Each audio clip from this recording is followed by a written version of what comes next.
Hello one and all, this is Soulful Lordy, James Bullock, once again, this time around, Like a Dragon Ishin, for the PlayStation 4, PlayStation 5, Xbox One, Xbox Series X, and S, and PC. Like a Dragon Ishin is a remake of the 2014 release spin-off of the Yakuza games that never got a Western release. It is set instead of in the grimy, dirty, rainy streets of Kamurocho in modern-day Japan, in Bakumatsu during the late Edo period, which is around the middle of the 19th century, and you take control of Sakamoto Ryoma, who is put in the middle of a gigantic coup that is meant to tear apart a samurai village. And unfortunately, very similar to the other Yakuza games, a murder of a very important figure is pinned on him. So it's up to him to not only clear his name, but also try to stay low before he gets arrested. And this is where you get the samurai spin-off portion of the Yakuza games that we've grown to know and love. And instead of using the RPG system that we saw in Like a Dragon, which is Yakuza 7, this is more in line with the time that it was not only originally released, but also the follow-up Yakuza games. This game is not an RPG, but a 3D beat-em-up brawler very similar to the other Yakuza games that came before it. But instead of just focusing on using the fist of Ryoma, you actually have several fighting styles that are rooted in that period. You do have the brawler style, which is very reminiscent to the dragon style. In addition to that, you have the gunman style, where you're able to shoot a pistol. In the case of the PlayStation games, hitting the triangle button, you can shoot specialized ammo like flame ammo that sets enemies on fire if it hits them. But the flame ammo and special ammo in general are limited, instead of the regular attack ammo that you use with the square button in the case of the PlayStation games, where that is totally unlimited as long as you're in that style.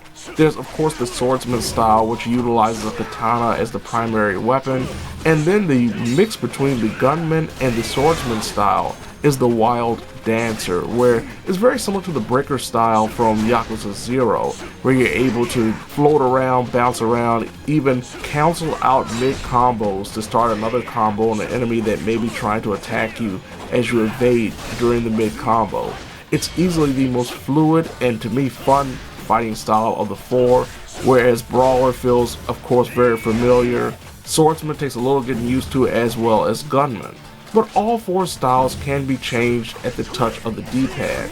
Now, I will say, unlike, say, Ghost of Tsushima, switching between styles does have a delayed reaction. I noticed that there were times where I was hitting the D-pad and it didn't necessarily go to that style immediately. It wasn't as fluid as I would have hoped when it comes to switching styles, especially in the middle of a fight.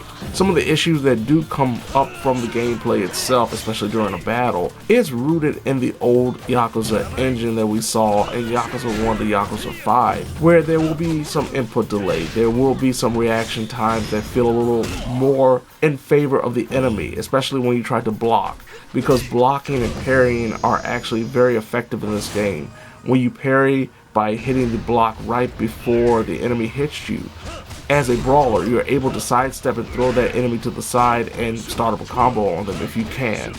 Swordsman actually knocks an enemy back if you parry at the right time.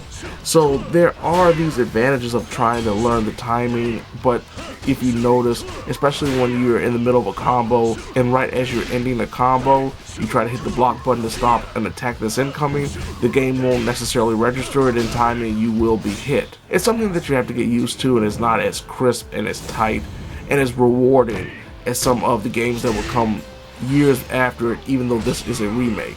As per the norm with these Yakuza games, these Like a Dragon games as they are known as now, there are plenty of things to do even at the very beginning.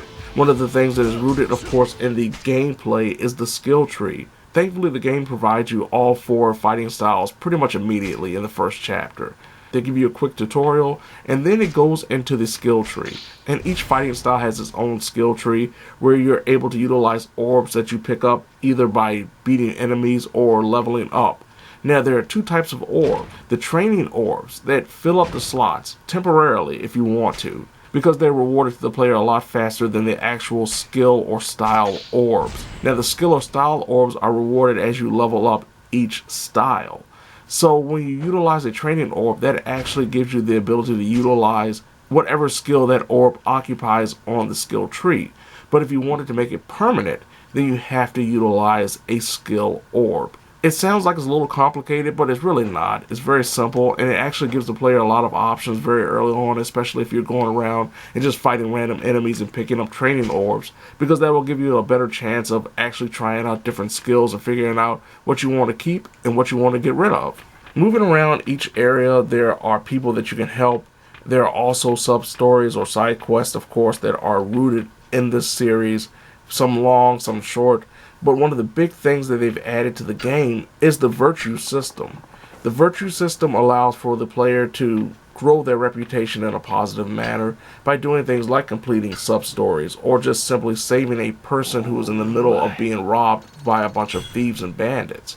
Now, with these virtue points, you're able to buy passive skills and even active skills like being able to run a lot longer before your stamina runs out. This is very similar to, once again, something that was seen in Yakuza 0 and even subsequent Yakuza Kiwami games. From what I've seen thus far, a majority of the things that were extracurriculars that were in the previous games are here in this version, including karaoke and various other mini games. There's also the high level of completion that is needed if you want to get 100%, and new additions like the battle arena that I've yet to get to that is rooted in a card system and a dungeon crawler as well. I haven't had any real technical issues other than what I've noted when it comes to the gameplay in general. The only real technical issue I've had thus far that's been annoying is the fact that the auto transition for dialogue when it comes to text never stays automatically on even when you click it on. Like, you'll have to constantly turn it back on every time a conversation finishes and a new conversation starts. Overall, if you're a fan of the Yakuza games, if you're a fan of the non-RPG heavy, like a dragon type of Yakuza games, this is perfect for you, even though it's a completely different setting. Even though we have character skins on different names, it still feels like an old school Yakuza game in the best way possible. I wholeheartedly suggest that if you're a fan of these games, pick it up as soon as possible. It's also a good starting point for those who don't necessarily know what to do when it comes to the overall branching narratives and gigantic franchise that is the Yakuza series, the Like a Dragon series. Mostly because it has nothing to do with the previous games while still having a lot of the gameplay roots of those previous games that I've grown to love so much. So there you have it. This has been Soulful Lordy, James Bullock, once again with another video game first impressions. Like a Dragon Ishin for the PlayStation 4, PlayStation 5, Xbox One, Xbox Series X and S, and PC. Now, if you don't mind, I have to figure out what is this new dance craze that is going around the town, and maybe I can break these people out of this wicked spell. But if not, I guess Ryoma will have no choice but to say when he dances the night away, "Oh Lordy!"